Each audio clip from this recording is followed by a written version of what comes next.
Audio Jungle.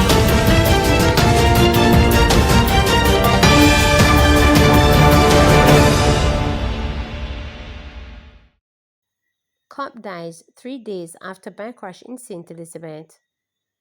A police constable who sustained serious injury in a motor vehicle crash on the Lacovia Main Road in St. Elizabeth on Friday has died.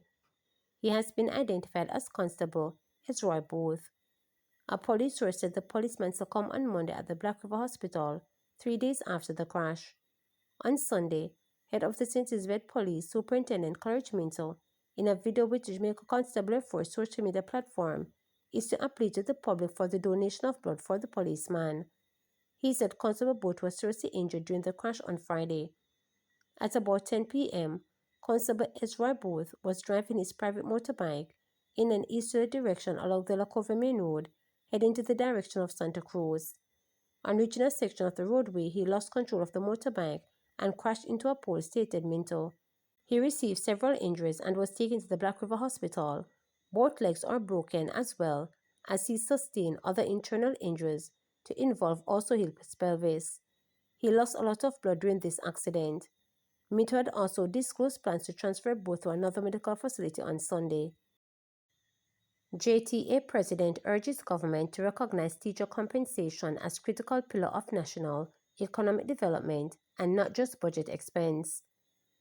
President of the Jamaica Teachers Association JTA Mark is urging the government to recognize teacher compensation as a critical pillar of national and economic development, not just an expense on the budget. Speaking at Samtrep Teachers College 50th Anniversary Gala, Mark made a direct connection between underpaid educators and the broader challenges facing Jamaica's growth. He urged that investing in teachers is investing in Jamaica's future, as a strong education system lays the foundation for economic transformation and national stability.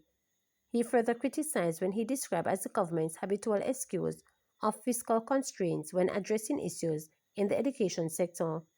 He warned that until teachers are properly compensated, the trend of teacher migration among educators will continue, depriving Jamaica of educators needed to drive long-term development. We have often heard about the fiscal constraints whenever we go to the negotiation table. That's the flag that the government often waves. But we must recognize that educational transformation is inseparable from economic transformation. Paying teachers better is not charity, it is an economic strategy. Paying teachers is an investment in the nation's productivity and long-term prosperity. Countries that value and reward their teachers enjoy stronger education systems, a more competitive workforce, and greater national stability. If we want world-class results, we must create world-class conditions for our teachers. The connection is simple. When teachers are motivated and adequately compensated, classrooms thrive. To underpay teachers is to weaken the classroom, and to weaken the classroom is to stifle the nation's growth. Education is the single most powerful driver of economic transformation, and teachers sit at the very heart of that process. Jamaican teachers are amongst the lowest paid in the Caribbean. Our politicians are amongst the highest paid in the region. This is not a statement made in anger, neither is it bad mind. It is a sober reality that we must confront. How can we expect to retain our best and brightest minds when they are offered multiples of their salaries overseas? How can we ask teachers to give their all while barely able to provide for their own families? This imbalance not only disrespects the profession, it undermines the very future of this nation. We want justice for teachers. St. Anne man charged with murder following fatal stabbing in Alexandra. The police in St. Anne have charged a man for fatally stabbing another during an argument after he found him in the company of his girlfriend. 26-year-old maintenance worker Trinardo Wilmot of Mile End in Ocho Rios is charged with murder of 34-year-old Chodroy Nash, a Tyler of St. Diacrit, Alexandra in the parish. The incident happened in Inverness, Alexandra on Wednesday, September 24. Reports from the Alexandra police are that around 8:50 p.m., Wilmot was in the area when he saw his girlfriend in the company of Nash. An argument then developed between him and Nash, and Wilmot allegedly used a knife to stab Nash multiple times, according to the police.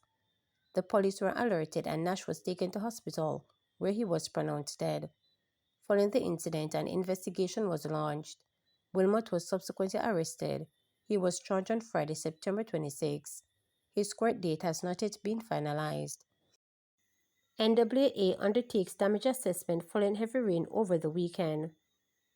The National Works Agency, NAA, says its team are carrying out damage assessment following heavy rainfall across sections of the island on the weekend.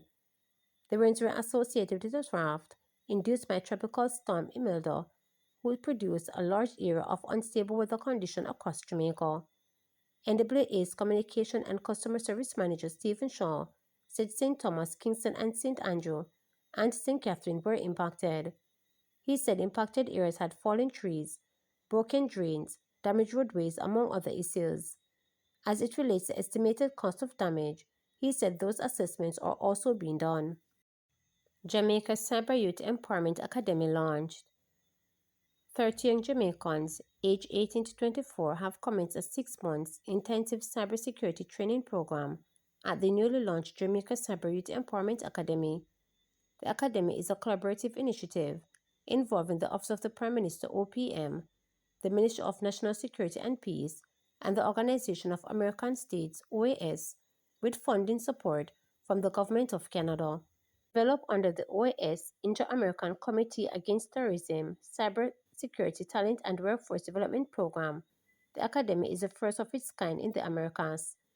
The institution was officially launched during a ceremony held at the S Hotel in New Kingston on Monday. Permanent Secretary and the OPM Ambassador, Dr. Akimedo, who delivered the keynote address, noted that shortage of skilled individuals in the cybersecurity field at the global, regional, and national levels. According to the latest available data, the cybersecurity workforce gap worldwide is over 4.8 million.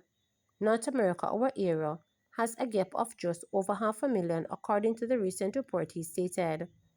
He pointed out that while Jamaica's cybersecurity skills gap has not yet been quantified, public and private sector entities are increasingly recognizing the need for trained professionals to support their operations.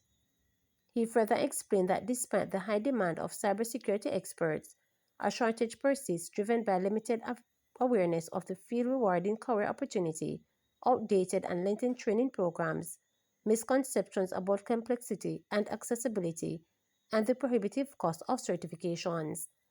He advised that the government is working with international partners to equip young Jamaicans with the technical skills and certification required to launch a career in cybersecurity. We have another program that will do similar training, the Vicula LAC Latin America and Caribbean World Bank pilot project, of which Jamaica will be implementing about 500 opportunities for training. 200 persons will receive dedicated cybersecurity training, while the remainder will benefit from other technical and soft skills that are associated, the Permanent Secretary informed. He further emphasized that Jamaica requires talented, skilled, and dedicated professionals to achieve national cybersecurity and data sovereignty as it advances towards developing country status.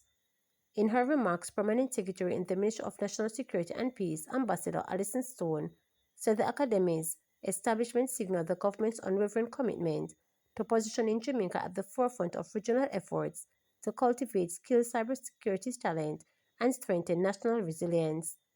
She encouraged the 30 trainees to make the most of the opportunity, noting that the significant investment will provide them with foundational cybersecurity knowledge and practical insight into the secure use of emerging technologies.